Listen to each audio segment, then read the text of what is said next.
Hello genius, BBA third semester DVA students, business environment की examination है कल और आप लोगों को यूनिट नंबर 3 पॉलिटिकल एनवायरनमेंट जो सबसे डिफिकल्ट लग रही है वो मैं बहुत जल्दी से कराने वाली हूँ। तो विद इन 15 मिनट्स मैं आपको पूरी की पूरी यूनिट समझा दूंगी, ठीक है। और उसके बाद में आप लोग इसको अच्छे से एक बार रीड कर लेना बुक में से। पहले आप लोग एक बार समझ लो, फिर एक बार रीड कर लेना, तो आपको एकदम पक्का पक्का सब कुछ हो जाएगा, ठीक है। तो एक बार जल्दी से हम लोग देख लेते हैं कि क्या है इस पॉलिटिकल एनवायरनमेंट यूनिट में। तो ये थर्ड यूनिट आपकी पूरी की पूरी कवर हो जाएगी इस छोटे से वीडियो लेक्चर में। ऑलराइट, तो स्टार्ट करते हैं अपनी यूनिट के साथ। यूनिट नंबर 3 बिजनेस एनवायरनमेंट की पॉलिटिकल एनवायरनमेंट। तो स्टार्ट करते हैं अपनी यूनिट के साथ पॉलिटिकल एनवायरनमेंट।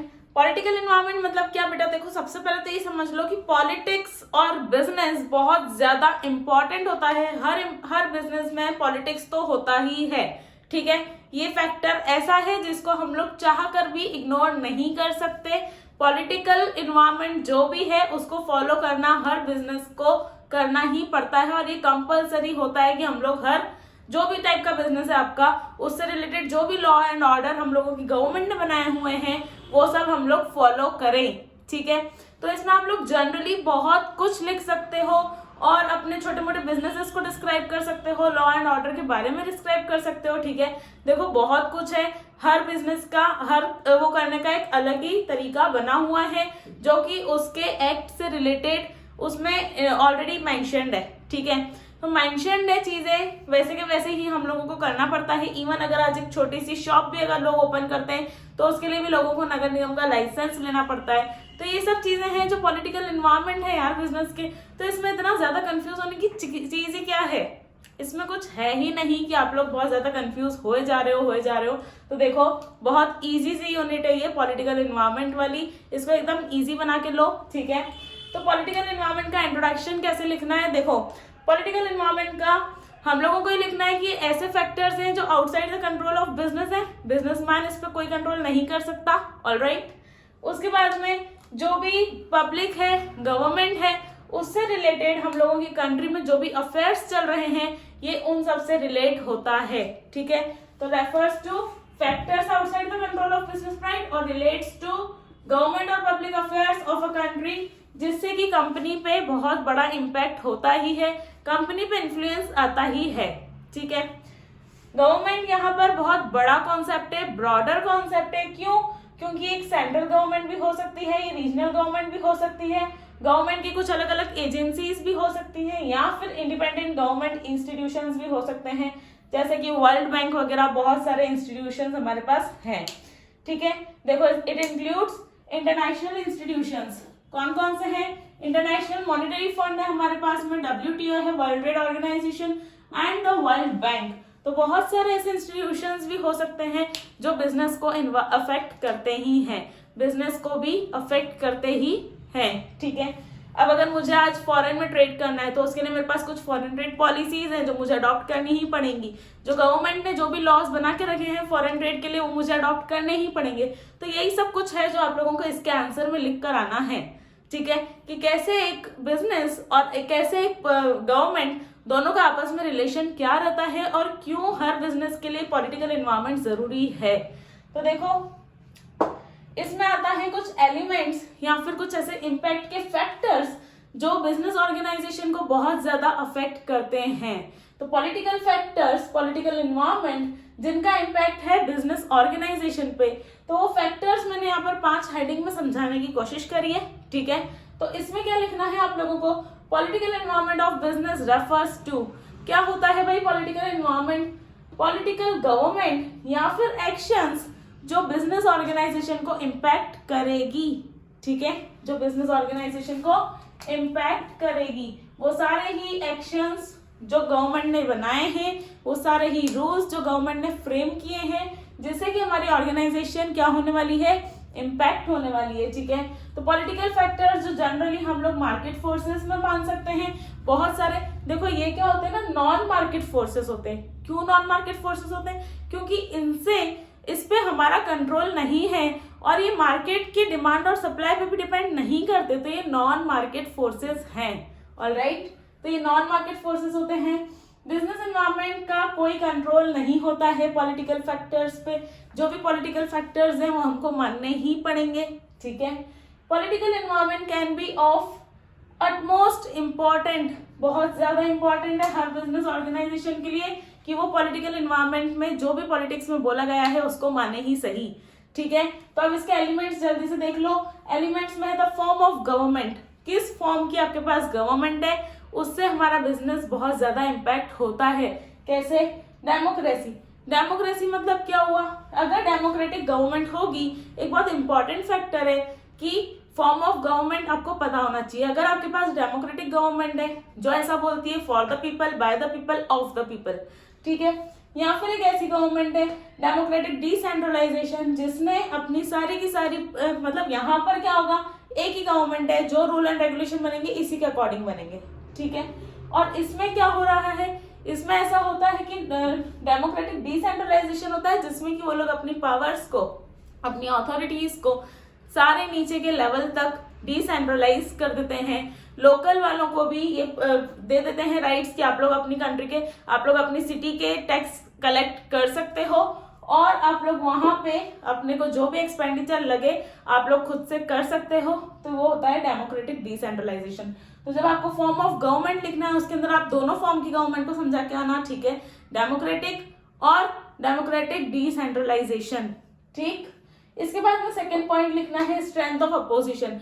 अपोजिशन की स्ट्रेंथ बहुत ज्यादा होती है और ये बहुत ज्यादा बिजनेस एनवायरनमेंट को अफेक्ट करती है। कैसे करती है? अगर अपोजिशन पार्टी से हम लोगों की पार्टी, अभी जो पॉलिटिकल पार्टी जो भी यहाँ पर रूलिंग कर रही है, अगर वो अपोजिशन से थोड़ा सा स्ट्रेंथ में रहेगी, अगर अपोजिशन ने उसके खिलाफ कुछ कर दिया, या अगर हमारी जो पॉलिटिकल पार्टी आज रूलिंग है अगर उसने कोई भी ऐसा डिसीजन लिया जिसमें अपोजिशन उसके खिलाफ खड़े हो जाए, तो ऐसा हम लोगों के जो रूलिंग पार्टी है वो नहीं कर सकती, ठीक है। तो इसलिए उनका भी बहुत ज्यादा इसमें रोल रहता है, बहुत इंपॉर्टेंट फैक्टर होती है, ठीक है। दूसरा एलिमेंट है हम लोगों के पास पॉलिटिकल स्टेबिलिटी। पॉलिटिकल स्टेबिलिटी मतलब कि देखो जो भी पॉलिसीज फ्रेम हो रही हैं, जो भी पॉलिसीज गवर्नमेंट ने हमारे बिजनेस के लिए फ्रेम करी हैं, वो एक कांस्टेंट पॉलिसीज होनी चाहिए, वो एक स्टेबल पॉलिसीज होनी चाहिए, वो पॉलिसीज ऐसी होनी चाहिए जो बार बार फ्रिक्वेंट चेंजेस ना लाए, ठीक है। अगर बार बार चेंजेस वाली पॉलिसी कोई होगी तो उससे बिजनेस एनवायरनमेंट नेगेटिव इफेक्ट होगा और हम लोग आगे ग्रो नहीं कर पाएंगे, क्योंकि हम लोग सिर्फ पॉलिटिकल एनवायरनमेंट में ही चलते रह जाएंगे और पॉलिसीज के अकॉर्डिंग हम लोग अपने आप को चेंज करने में ही लगे रहेंगे, ठीक है। तो हमने लिख दिया स्टेबल पॉलिसीज होनी चाहिए बिजनेस के लिए, जैसे कि टैक्सेशन पॉलिसीज, इंडस्ट्रियल पॉलिसीज और ट्रेड पॉलिसीज। अब इसमें आया कि अगर स्टेबल पॉलिसी होगी तो बिजनेस की प्रोग्रेस पक्की है, बट अगर फ्रीक्वेंटली चेंजिंग पॉलिसीज होंगी तो हमारा जो बिजनेस है वो एडवर्सली अफेक्ट होगा, दैट इज नेगेटिवली अफेक्ट होगा। ऑलराइट, फोर्थ पॉइंट है जो मैंने यहां से एरो लेके वहां लिया है क्योंकि यहाँ पर स्पेस नहीं दी, social and economical laws. Social and economical laws के लिए हम लोग लेंगे कि सोसाइटी के लिए और इकोनॉमी के लिए गवर्नमेंट ने कुछ लॉज बना के रखे हैं, ठीक है। अब जो लॉज गवर्नमेंट ने बना के रखे हैं वो लॉज हर बिजनेस ऑर्गेनाइजेशन को फॉलो करना बहुत ज्यादा जरूरी होता है। क्यों जरूरी होता है? क्योंकि उसके अंदर डिफाइंड है कि आपकी कंपनी को कौन कौन से ऑर्डर हैं जो मानने ही पड़ेंगे, कौन कौन सी ऐसी कंपल्सरी रेगुलरिटी वाली बातें हैं, लॉ हैं जो उनको फुलफिल करके ही अपने ऑर्गेनाइजेशन को आगे बढ़ाना पड़ेगा। तो उसके अंदर आ जाता है MRTP एक्ट, गवर्नमेंट ने बना के रखे हैं, MRTP, फेमा और IRDA जो इसमें एग्जाम्पल्स गिवन है। तो MRTP एक्ट मतलब वो act monopolistic and realistic trade practices, इसका फुल फॉर्म होता है, ठीक है। फेमा का जो फुल फॉर्म है फॉरेन एक्सचेंज के लिए जो मैनेजमेंट एक्ट होता है वो, और IRDA इंश्योरेंस से रिलेटेड होता है, ठीक है, इंश्योरेंस रेगुलेटरी डेवलपमेंट, ठीक। तो ये सारे एक्ट गवर्नमेंट ने इसलिए बनाए हैं ताकि इनको फॉलो करके बिजनेस अपने सर्वाइवल करे, बिजनेस एक्सपांशन करे, बिजनेस ग्रो करे, बट इनको फॉलो करके ही करे, ठीक है। और है पॉलिटिकल एंड लीगल इंस्टीट्यूशंस। तो ऐसे बहुत सारे इंस्टीट्यूशंस हैं जो पॉलिटिकल और लीगल के लिए हमने खोल रखे हैं, सो दैट अगर किसी भी बिजनेस एंटरप्राइज में अगर कुछ गलत होता है तो लोग आकर के हमें बता सकें, वो गवर्नमेंट ने खोल के रखे हैं। तो कौन कौन से हैं उसमें? सुप्रीम कोर्ट, हाई कोर्ट, लो कोर्ट, सारी की सारी कोर्ट्स गवर्नमेंट ने बना के रखी हैं, ठीक है। लॉ एंड ऑर्डर वहाँ पे फुली माना जाता है, चलता है वहाँ पर। और economic structure of country, destroy नहीं होगा इससे, इसका एक एडवांटेज है। तो ये सारे के सारे हमारे पास कुछ पॉलिटिकल एनवायरनमेंट है बिजनेस के, ठीक है, जो बहुत जरूरी है हर कंपनी को फॉलो करना। तो बिजनेस अपने पॉलिटिकल एनवायरनमेंट्स को अगर फॉलो नहीं करेगा तो बिजनेस किसी काम का नहीं माना जाता है। इसलिए गवर्नमेंट ने कुछ जो भी अपने आसपास में जो भी पॉलिटिकल चल रहा है, पॉलिटिकल रूल्स चल रहे हैं, हर बिजनेस के लिए मैंडेटरी है कि वो सारे ही रूल्स को फॉलो करके अपनी ग्रोथ करे। ऑलराइट, इतना जल्दी से नोट करो। यहाँ पर हम लोगों ने पॉलिटिकल एनवायरनमेंट का एक इंट्रोडक्शन और उसके 5 एलिमेंट्स देख लिए हैं। अब एक बहुत इंपॉर्टेंट टॉपिक मैं करवाऊंगी इसके बाद में आप लोगों को, जो इस यूनिट में से आने के फुल्ली चांसेस हैं, ठीक है। तो जल्दी से इसको नोट करो और अपन लोग लास्ट इस यूनिट का एक टॉपिक देख लेते हैं जो मोस्ट इंपॉर्टेंट है। स्टार्ट करते हैं most important part of the unit के साथ। तो ये बहुत ज्यादा इंपॉर्टेंट पार्ट है इस यूनिट का, जो एग्जाम में आने के 90% चांसेस होते ही हैं। तो अभी 90% चांसेस है कि आपको है ना इकोनॉमिक रोल्स ऑफ गवर्नमेंट पूछा जा सकता है। तो देख लो, इसको बहुत अच्छे से समझ लेना और इस पे मोस्ट इंपॉर्टेंट भी मार्क कर लेना प्लीज, ठीक। और इकोनॉमिक रोल्स क्या है गवर्नमेंट के, तो उस पर हमारा क्वेश्चन बनेगा कि what are the economic roles of a government. तो देखो, इकोनॉमिक रोल्स गवर्नमेंट के ये हैं कि जितने भी बिजनेस एंटरप्राइजेस हमारी कंट्री में वर्क कर रहे हैं वो बहुत अच्छे से इफेक्टिवली वर्क करें, हमारे यहाँ के जो रिसोर्सेज हैं वो कम से कम यूटिलाइज हो और अल्टरनेटिव उसका यूज है, क्योंकि है ना, तो रिसोर्सेज हमको बचा के काम करना है और उसमें हमको ज्यादा से ज्यादा ग्रोथ करनी है, डेवलपमेंट करना है। ये सारे ही इकोनॉमिक रोल्स हैं गवर्नमेंट के, जो गवर्नमेंट अपनी सोसाइटी के लिए, अपनी कंट्री के लिए सोचती है। Alright, to maintain law and order, law and order को मेंटेन रखें, गवर्नमेंट ये सोचती है। To protect nation, to provide social security, social security मिल सके, ठीक है। ये सब बहुत इंपॉर्टेंट पार्ट्स हैं, इसको आप लोग लर्न कर सकते हो कि गवर्नमेंट क्या क्या, गवर्नमेंट के रोल क्या क्या है। तो गवर्नमेंट के रोल है कि नेशन को प्रोटेक्ट करना है, लॉ एंड ऑर्डर को प्रोवाइड मेंटेन करना है, सोशल सिक्योरिटी प्रोवाइड करनी है। Role of government depends upon various factors, देखो बहुत सारे फैक्टर्स पे गवर्नमेंट के जितने भी रोल्स हैं वो डिपेंड करते हैं, ठीक है। तो वो कौन कौन से फैक्टर्स हैं जिस पे गवर्नमेंट के रोल डिपेंड करते हैं, तो पहला है रेगुलेशन, दूसरा है promotion, third one is entrepreneur and fourth one is planning, ठीक है। तो ये चारों ही ऐसे अलग अलग फैक्टर्स, अलग अलग सेक्टर्स हैं जहां पर हम लोगों को, जहां पर हमारी गवर्नमेंट अलग अलग रोल्स प्ले करती है और ये चारों ही चीजें इकोनॉमी से रिलेटेड है। तो ये वाला डायग्राम अच्छे से बना के आ जाना economic roles of the government में, ठीक है। इसके बाद में आप लोगों को हर एक इसको रेगुलेशन, ये चारों ही फैक्टर्स को बहुत अच्छे से आप लोगों को डिफाइन करना आना चाहिए। ऑलराइट, तो कैसे हम लोग इसको डिफाइन कर सकते हैं। फर्स्ट है हमारा रेगुलेशन। तो रेगुलेशन 2 टाइप से गवर्नमेंट करती है। गवर्नमेंट सबसे पहली बात तो रेगुलेट करती है, गवर्नमेंट प्रमोटिंग की जो एक्टिविटीज है वो भी करती है, गवर्नमेंट एंटरप्रेन्योरशिप भी करती है और गवर्नमेंट हमारी प्लानिंग भी करती है। ऑलराइट, तो जब गवर्नमेंट रेगुलेशन कर रही है तो कैसे गवर्नमेंट रेगुलेट करती है, गवर्नमेंट डायरेक्टली रेगुलेट भी कर सकती है या फिर गवर्नमेंट इनडायरेक्ट रेगुलेशन भी कर सकती है, ठीक है। इनडायरेक्ट रेगुलेशन मतलब जो ऑलरेडी गवर्नमेंट ने सारी की सारी पॉलिसीज बना के रखी है उसी के अकॉर्डिंग आपको वर्क करना है। गवर्नमेंट अगेन आपके पास नहीं आ रही है कि मैं आपके ऊपर एक रेगुलेशन कर रही हूँ, ऐसा नहीं बोल रही गवर्नमेंट, ठीक है। यहाँ पर हो जाता है इनडायरेक्ट रेगुलेशन, जहां पर गवर्नमेंट ने ऑलरेडी कुछ पॉलिसीज हर कंपनी के लिए, हर टाइप की इंडस्ट्री के लिए फ्रेम करके रखी है, ठीक है। उसके अकॉर्डिंग ही हमको हमेशा वर्क करना है, तो होता है इनडायरेक्ट रेगुलेशन। डायरेक्ट रेगुलेशन में आता है जब गवर्नमेंट आज भी गवर्नमेंट पेट्रोल के प्राइसेस फिक्स करती है। ऑलराइट, तो ये डायरेक्ट रेगुलेशन है। डिमांड एंड सप्लाई के फोर्सेस को देखते हुए गवर्नमेंट बहुत सारी कमोडिटीज के प्राइसेस फिक्स करती है, fixation of prices, maximum price किसी भी चीज का कितना जा सकता है। तो गवर्नमेंट ये सब चीजों पे आज भी डायरेक्ट रेगुलेशन रखती है, तो वो सारी चीजें आ जाएंगी डायरेक्ट रेगुलेशन में। तो एक बार इसके एग्जाम्पल के साथ आप इसको पढ़ के देखो। अब जो मैंने बताया है सेम टू सेम मैंने यहाँ पर लिखा है, ठीक है, सेम टू सेम है और बहुत इजीली आप लोग इस रेगुलेशन को कर सकते हो। रेगुलेशन में बस ये लिख के आना कि गवर्नमेंट दोनों टाइप से रेगुलेशन कर सकती है, डायरेक्ट रेगुलेशन और इनडायरेक्ट रेगुलेशन। इनडायरेक्ट रेगुलेशन मतलब कि जो गवर्नमेंट ने ऑलरेडी बना के रखे हैं, और डायरेक्ट रेगुलेशन मतलब कि जो गवर्नमेंट डेली बेसिस पे करती है। फिक्सेशन ऑफ मैनी कमोडिटीज, उसमें कमोडिटीज आपको पता है, ठीक है। कैपिटल मार्केट की कमोडिटीज होती हैं, डिमांड एंड सप्लाई के फोर्सेस पे कुछ जो कमोडिटीज डिपेंड करती हैं, पेट्रोलियम की कुछ कमोडिटीज हैं, ठीक है। उसके बाद में आता है गवर्नमेंट का सेकेंड रोल जो है प्रमोशनल रोल। गवर्नमेंट बहुत सारी चीजों को प्रमोशन भी करती है, आगे भी बढ़ाती है, कहीं कहीं पर गवर्नमेंट इनिशिएशन भी करती है, किसी किसी चीज को नया नया स्टार्ट भी करती है। क्यों करती है? सो दैट इकोनॉमी का डेवलपमेंट हो सके, इकोनॉमी की ग्रोथ हो सके। ठीक है, तो ये सब चीजें इसमें आपको लिख कर आनी है। क्या है? Important for developed and developing countries, दोनों ही कंट्रीज के लिए बहुत ज्यादा इंपॉर्टेंट होता है प्रमोशनल रोल। क्यों? किस किस के लिए? डेवलप्ड कंट्रीज के लिए भी और डेवलपिंग कंट्रीज के लिए भी।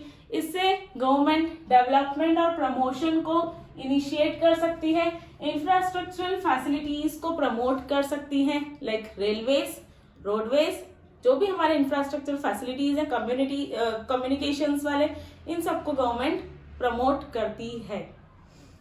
Providing assistance for, government backward areas के लिए डेवलपमेंट प्लान्स भी निकालती हैं। ठीक है, सब्सिडीज देती हैं, कंसेशन प्राइसेस देती हैं, उनको जो भी गुड्स मिलते हैं वो कंसेशनल प्राइसेस पे ही मिलते हैं। ठीक है, राशन कार्ड के थ्रू। प्रोवाइडिंग फिस्कल और मॉनिटरी इंसेंटिव्स, गवर्नमेंट ये सब चीजें करती है।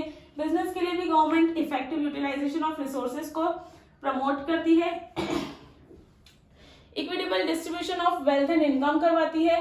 Provide investment climate in country, कि हमारे यहाँ पर ज्यादा से ज्यादा इन्वेस्टमेंट आ सके।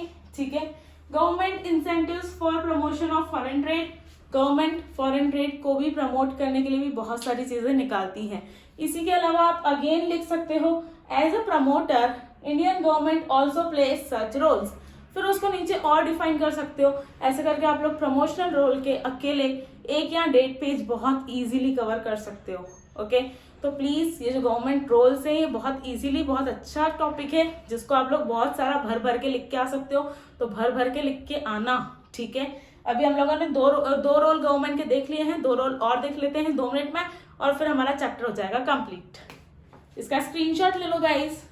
थर्ड रोल क्या है गवर्नमेंट का? तो थर्ड रोल है एंटरप्रेन्योर रोल, जहां पर गवर्नमेंट बहुत सारी चीजों में एंटरप्रेन्योरशिप भी लेती है। कैसे एंटरप्रेन्योरशिप लेती है? गवर्नमेंट बहुत सारी एक्टिविटीज में पार्टिसिपेट करती है, बहुत सारी कंपनीज में पार्टिसिपेट करती है, बहुत सारी कंपनीज को एक्वायर कर लेती है और वहां पर मेजोरिटी ऑफ शेयर अपना रखती है गवर्नमेंट, सो दैट वो कंपनीज बंद ना हो और वो कंपनीज अब गवर्नमेंट की हो जाए। जो कंपनीज बहुत ज्यादा लॉस में जा रही हैं उन कंपनीज में भी गवर्नमेंट अपना कभी कभी मेजॉरिटी शेयर ले लेती है, सो दैट उस कंपनी को भी गवर्नमेंट खरीद ले, और वो जब कंपनी गवर्नमेंट की एंटरप्रेन्योरशिप में आ जाएगी, गवर्नमेंट की ओनरशिप में आ जाएगी, तो गवर्नमेंट उसको अपने हिसाब से रन करती है। ऐसा क्यों करती है? ताकि जो बहुत सारे लोग हैं जो वहां पर एम्प्लॉयड हैं, उस अनएम्प्लॉयमेंट की फैसिलिटी वो उससे सिचुएशन से प्रिवेंट करने के लिए, और साथ में वेस्टेज ऑफ रिसोर्सेज के लिए, कि वेस्टेज ऑफ रिसोर्सेज ना हो, क्योंकि उन बड़ी बड़ी कंपनीज को खोलने में जो पैसा लगा है, जो टाइम लगा है, जो एफर्ट लगा है, उसको बचा सके। इसलिए गवर्नमेंट ऐसे एंटरप्रेन्योरल एक्शंस लेती रहती है। तो इसमें क्या लिखा है देख लेते हैं। Government participates in economic activities, economic activities में गवर्नमेंट पार्टिसिपेट करती है through public ownership, management of industry and commercial undertakings. Commercial undertakings कर लेती है ना, पब्लिक ओनरशिप कर लेती है। डिफेंस प्रोडक्शन इसका एक एग्जाम्पल है, ये दोनों इसके एग्जाम्पल हैं, वैसे तो यहाँ से एग्जाम्पल स्टार्ट हो रहे हैं। डिफेंस प्रोडक्शन में आज भी गवर्नमेंट है। Public utilities, passenger transport, railway वगैरह हम लोग ले सकते हैं। मल्टी वैली रिवर प्रोजेक्ट, इन सब में गवर्नमेंट ही इनिशिएटिव लेती है, गवर्नमेंट ही एंटरप्रेन्योरशिप रोल वहां पर प्रोवाइड करती है। ठीक है, और यहाँ पर आता है most important entrepreneurial role of government in developing countries. Developing countries में गवर्नमेंट का एंटरप्रेन्योरल रोल बहुत ज्यादा रहता है। ठीक है, क्यों ज्यादा रहता है? क्योंकि वो कंट्री अभी डेवलप नहीं हुई है, वहां पर इतनी अच्छी अच्छी बड़ी बड़ी इंडस्ट्रीज नहीं है। अगर गवर्नमेंट वहां पर लेगी, कुछ इनिशिएट करेगी, तभी तो जाकर के प्राइवेट पब्लिक भी उसमें कुछ इनिशिएशन दिखाएंगी। इसलिए गवर्नमेंट को एंटरप्रेन्योरल रोल हमेशा डेवलपिंग कंट्री में थोड़ा सा ज्यादा ही रखना पड़ता है। ठीक है, तो अब इसमें आता है providing safe drinking water. Government safe drinking water provide करती है।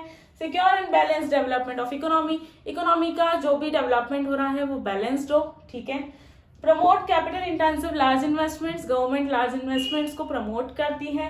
To take over private undertakings, private undertakings को जो अभी मैंने आपको बताया था, विच बिकम अनप्रॉफिटेबल, जो ऐसे अंडरटेकिंग्स हैं जो अनप्रॉफिटेबल हो चुके हैं, गवर्नमेंट उनको टेक ओवर कर लेती है। क्यों करती है? So that to prevent large scale unemployment and wastage of resources. Wastage of resources भी ना हो और अनएम्प्लॉयमेंट भी ना फैल जाए। इसके लिए गवर्नमेंट लॉस वाली कंपनीज को भी कभी कभी एक्वायर कर लेती है। ऑलराइट, तो यह है गवर्नमेंट का एंटरप्रेन्योरियल रोल। अब अपन लोग मूव करते हैं गवर्नमेंट के लास्ट रोल पे, दैट इज प्लानिंग रोल। तो गवर्नमेंट अपने प्लानिंग रोल में बहुत सारी चीजों को प्लान करती है। ये अगेन एक रेगुलेशन रोल ही होता है, रेगुलेटरी रोल जैसा ही एक रोल है जो गवर्नमेंट को पहले से ही करना पड़ता है। और इसमें गवर्नमेंट बहुत सारी चीजें इकोनॉमी के लिए प्लान करती है। प्लान क्यों करती है? सो दैट वो लोग कुछ अच्छे टारगेट्स अचीव कर पाए, जैसे कि अनएम्प्लॉयमेंट की पूरी वो प्रॉब्लम हट जाए, पॉवर्टी रिड्यूस हो जाए, पॉवर्टी खत्म हो जाए। इन सब चीजों के लिए गवर्नमेंट को प्लानिंग करनी पड़ती है। तो अब देखो, ये सब चीजें लिखना बहुत ज्यादा जरूरी है। प्लीज इसको वन साइडेड मत लेना कि ऐसा होता है नहीं होता है, थ्योरेटिकल प्रैक्टिकल वे में मत लो।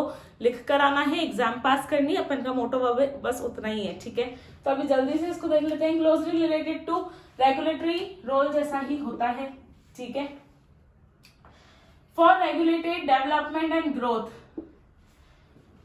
जो डेवलपमेंट हो रहा है, जो ग्रोथ हो रही है, वो रेगुलेटेड रहे, उसके लिए गवर्नमेंट ये वाला रोल भी प्ले करती है। ठीक है, government of India committed itself to philosophy of democratic planning. Government बोलती है मैं लोगों के लिए ही हूँ, मैं लोगों के लिए ही काम करती हूँ, मैं लोगों की ही हूँ। For the people, by the people and for the people, है ना। तो उसके लिए गवर्नमेंट क्या करती है? 5 year planning, 1 year planning, short term long term planning, सारी प्लानिंग्स भी करके रखती है। उसमें ये प्लानिंग्स क्यों होती है? To achieve some targets. कौन कौन से टारगेट्स है उसमें? इंक्रीज नेशनल इनकम, ठीक है, इंक्रीज पर कैपिटा इनकम ले सकते हैं। Decrease inequalities of income distribution की डिसइक्वालिटीज खत्म हो जाए। ठीक है, फुलर और additional employment and poverty alleviation. इन सब चीजों के लिए गवर्नमेंट ये वाले सारे प्लानिंग रोल को परफॉर्म करती है। तो यहाँ से हम लोगों का एक कंक्लूजन निकल के आता है कि रोल ऑफ गवर्नमेंट बिजनेस में और सोसाइटी में बहुत ज्यादा इंपॉर्टेंट है, क्योंकि किसी भी कंट्री की डेवलपमेंट में, उसकी ग्रोथ में गवर्नमेंट ही सिर्फ काम कर सकती है। तो पॉलिटिकल एनवायरनमेंट में अगर हमको लिखना हो, इकोनॉमिक रोल्स हमको समझाने को आ जाए, प्लीज इसको अच्छे से अटेम्प्ट करके आना क्वेश्चन को। Alright, goals redefined in terms of liberalisation, growth with social justice, success of policies. अगर हर कंपनी का, हर बिजनेस का गवर्नमेंट के साथ कम्युनिकेशन बना रहेगा तो उस कंपनी की या इस इकोनॉमी की ग्रोथ पक्की होती ही रहेगी। ठीक है, तो यहाँ पर हम लोगों ने इकोनॉमिक रोल्स ऑफ गवर्नमेंट पढ़ लिए हैं। पॉलिटिकल एनवायरनमेंट विद बिजनेस, इसके पहले हमने पढ़ लिया उन दोनों को भी। तो पॉलिटिकल एनवायरनमेंट का अगर कुछ भी आ जाता है प्लीज अटेंड करके ही आना क्वेश्चन में। और उसके साथ में हमने बिजनेस और पॉलिटिकल एनवायरनमेंट, उसके फैक्टर्स अफेक्टिंग या एलिमेंट्स जो उसके होते हैं 5 जो मैंने आपको इसके पहले समझा दिए वो, और इकोनॉमिक पॉलिसीज, ये सारी, इन सब में से एक क्वेश्चन आने का चांसेस पूरे हैं। तो इस क्वेश्चन को प्लीज छोड़ के मत आना, इजी चैप्टर है। अब एक बार समझने के बाद आप लोग इसको बुक में से थॉरोली रीड करो, बहुत अच्छा एग्जामिनेशन जाएगा, बहुत अच्छे से क्वेश्चन को अटेम्प्ट कर सकते हो। ठीक है, हर क्वेश्चन के लिए अब जो टिप्स आप लोग मांगते रहते हो मैं वो दे देती हूँ 2 मिनट की। तो इसमें यह है कि अब आप लोगों को एग्जामिनेशन अटेंड करनी है। ठीक है, बिजनेस एनवायरनमेंट है, पूरा का पूरा थ्योरेटिकल सब्जेक्ट है। आप लोग अपनी करंट सिचुएशन से रिलेटेड आंसर्स फ्रेम करना। ठीक है, कैसे? लाइक अगर आपका फर्स्ट एग्जामिनेशन, अभी जो फर्स्ट क्वेश्चन आने वाला है, तो फर्स्ट क्वेश्चन आप लोगों का बिजनेस एनवायरनमेंट के इंट्रोडक्शन से रहने वाला है। तो उसके इंट्रोडक्शन में आप लोगों को कम से कम 8 पेजेस भर के आने हैं। ठीक है, मतलब फर्स्ट कोई भी क्वेश्चन में आप लोगों को 8 पेजेस आराम से भर के ही आने हैं। ठीक, 8 पेज भर के आओगे तो ही आपको 16 नंबर मार्क्स मिलने के कोई चांसेस बनते हैं, अदरवाइज कोई चांसेस ही नहीं है कि आपको 16 मार्क्स मिल जाए। अब देखो, बिजनेस एनवायरनमेंट में ना सारी ही चीजें रिलेटेड है। ठीक है, रिलेटेड कैसे हैं? आपके कोर्स से रिलेटेड, आपके एनवायरनमेंट से रिलेटेड। तो इसमें कोई ऐसी चीज है ही नहीं जो आप लोग छोड़ सको। टेक्नोलॉजी, अब इसके बाद वाली जो यूनिट है जो मैं कवर नहीं कर पाऊंगी, इसके आगे की तीनों यूनिट्स, तो उसमें आपको क्या पढ़ना है? टेक्नोलॉजिकल एनवायरनमेंट पढ़ना है, सोशल एनवायरनमेंट पढ़ना है, और लास्ट में आपको प्राइवेट और पब्लिक कंट्रीब्यूशन और अंडरटेकिंग्स के बारे में पढ़ना है। तो यार प्राइवेट पब्लिक आप लोगों ने पहले फर्स्ट यूनिट में भी तो कवर किया था ना, वैसे का वैसा ही रिलेट करके उसका आंसर फ्रेम कर देना। ठीक है, तो अगर उनसे भी आंसर आ जाता है लिखने को, क्वेश्चन में आएगा ही सही, क्वेश्चन उनसे रिलेटेड आएंगे, टेक्नोलॉजिकल एनवायरनमेंट से रिलेटेड क्वेश्चन भी आएंगे, सोसाइटी से रिलेटेड भी आएंगे। तो उसमें आप लोग सिर्फ सोशल एनवायरनमेंट को, सोसाइटी को सोचते हुए अपने आंसर को फ्रेम करने की कोशिश करना। ठीक है। जो आपने नहीं पढ़ा है वो भी आप लोग अटेंड करके आ सकते हो। बिजनेस एनवायरनमेंट की एग्जामिनेशन सबसे इजी होती है और मोस्ट मार्क्स अचीविंग होती है, जिसमें आप लोग हाईएस्ट स्कोर कर सकते हो, ठीक है। बहुत अच्छे से एग्जामिनेशन को अटेम्प्ट करके आना। यूनिट 4, यूनिट 5, यूनिट 6 बहुत ज्यादा इजी हैं। एक बार बस आप उनकी बस रीडिंग कर लो और उसको अच्छे से समझ लो कि उसमें बोला क्या है। उसके बेसिस पे आप लोग पूरे यूनिट्स को पूरे क्वेश्चन को अच्छे से अटेम्प्ट करके आ सकते हो और अच्छे मार्क्स अचीव कर सकते हो। ऑलराइट, तो प्लीज अच्छे से अटेम्प्ट करो, अच्छे से रीडिंग करो, सारा थॉरोली पढ़ के जाओ। और लेकिन जो मोस्ट इंपॉर्टेंट क्वेश्चंस मैंने दिए थे उनको बहुत अच्छे से प्रिपेयर करके जाना। और जो ये तीनों यूनिट्स मैंने आपको बताई हैं इनको तो बहुत अच्छे से प्रिपेयर कर ही लो। बाकी आप लोगों को एक क्वेश्चन और अटेम्प्ट करना रहेगा, ठीक है। लास्ट में बात आती है केस स्टडी की। केस स्टडी आप लोगों को कैसे सॉल्व करनी है, तो केस स्टडी के लिए पूरा केस पढ़ना है, ठीक है। ये तो सोचना ही मत कि मेरे से ना हो पाएगा, करना ही है, कोई ऑप्शन नहीं है इसके लिए, करके ही आनी है केस स्टडी तो सॉल्व। तो अब जब केस स्टडी सॉल्व आपको पता है करनी ही है, तो पहले तो पॉजिटिव हो जाना कि यार करनी तो है। अब उसकी रीडिंग स्टार्ट करो पैराग्राफ की, ठीक है। पूरा पैराग्राफ रीड करके उसमें से आप लोग एक प्रॉब्लम निकालो कि आखिर उस केस में वो केस ऐसा क्यों बना, वो केस क्रिटिकल क्यों बना, वो केस क्यों हमारी एग्जाम तक आया है, क्योंकि वो क्रिटिकल केस है ना। अगर वो आपके साथ होता तो आप क्या करते हो उसके साथ। ऐसे ही आपको उसकी पहले प्रॉब्लम को एलोकेट करना है, उसकी प्रॉब्लम निकाल लेना। प्रॉब्लम निकालने के बाद जो आप लोगों को नीचे क्वेश्चंस दिए हैं वो पैराग्राफ में नहीं मिलेंगे, वो पैराग्राफ में उसके आंसर्स नहीं मिलते हैं। वो आपको अपने मन से फ्रेम करके आंसर्स लिखने हैं केस स्टडी के। और वो कहाँ से फ्रेम करने हैं, तो आपको बिजनेस एनवायरनमेंट के पूरे जो आपने सब्जेक्ट पढ़ा होगा, technological environment, political environment, social environment, इन सब से रिलेट करके उसका आंसर वहां पर फ्रेम करके आना है, ठीक है। अच्छे से एग्जामिनेशन देके आना और केस स्टडी अटेंड करके ही आना, क्योंकि उसके मार्क्स अच्छे खासे मिल जाते हैं जैसा भी लिख के आओ। बट केस स्टडी को छोड़ के मत आना, क्योंकि केस स्टडी में एक अच्छा स्कोप है मार्क्स अचीव करने का। केस स्टडी छोड़ के मत आना, ठीक है। केस स्टडी अटेंड करनी ही है, कुछ भी आ जाए लिख कर तो आना ही है। और पूरा केस पढ़ना, उसकी प्रॉब्लम समझना, उस प्रॉब्लम को समझते हुए उस प्रॉब्लम कौन सी यूनिट से रिलेट कर रही है, किस चीज से रिलेट कर रही है, क्या वो प्रॉब्लम टेक्नोलॉजी की है, क्या वो प्रॉब्लम पॉलिटिक्स की है, तो आपको देखना पड़ेगा वहां पर कि किससे रिलेट कर रही है और उससे रिलेटेड आपको आंसर वहां पर फ्रेम करके आना है। Alright, all the very best guys for your further studies and preparations. और ऑपरेशन मैनेजमेंट और बिजनेस कॉस्टिंग के जो आप लोगों को मोस्ट इंपोर्टेंट क्वेश्चंस चाहिए वो मैं आपको कल तक प्रोवाइड कर दूंगी, ठीक है। और कल तक आप लोगों को उन दोनों के मोस्ट इंपोर्टेंट क्वेश्चंस के साथ में उसके जो भी इंपॉर्टेंट पार्ट हैं वो भी मैं आप लोगों को ब्रीफ कर दूंगी। तो उसके लिए आप लोग इस चैनल को सब्सक्राइब भी कर लो और कमेंट करके कमेंट सेक्शन में आप लोग कोई भी डाउट मुझसे पूछ सकते हो। I will reply to your comments. And अगर वीडियो अच्छी लगे, अगर आपको चैप्टर 3 यूनिट 3 पूरी समझ आ गई तो वीडियो को लाइक करके जाना, प्लीज लाइक के बिना मत जाना। Thank you so much guys for your love and support. All the very best for your examinations.